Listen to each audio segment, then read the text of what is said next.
Çfarë probleme vinë fëmijët që janë përdorues të pajisjeve teknologjike? Sa është shqetësuese kjo sot?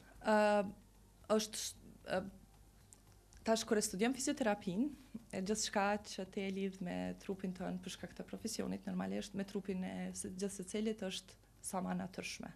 Gjithçka që është me najti kufizuar, ullër, kokën poshtë, sjellë mashpari, çrregullime fizike, siç është mbajtja e trupit, e krahëve, edhe ajo ndikon në jetën e me të tjeshme dhe në prezantim, domethënë edhe në ku me ditë sa me largu telefonin apet ka me çaja postur ka me ta dhënë një farë prezantimi publik.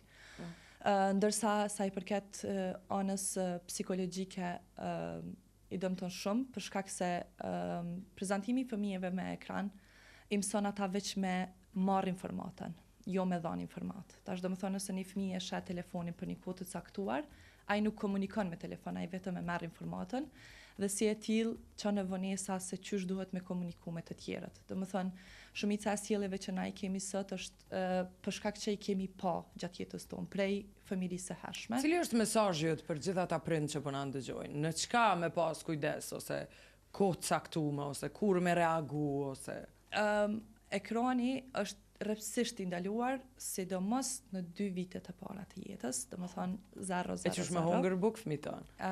Pa ekran.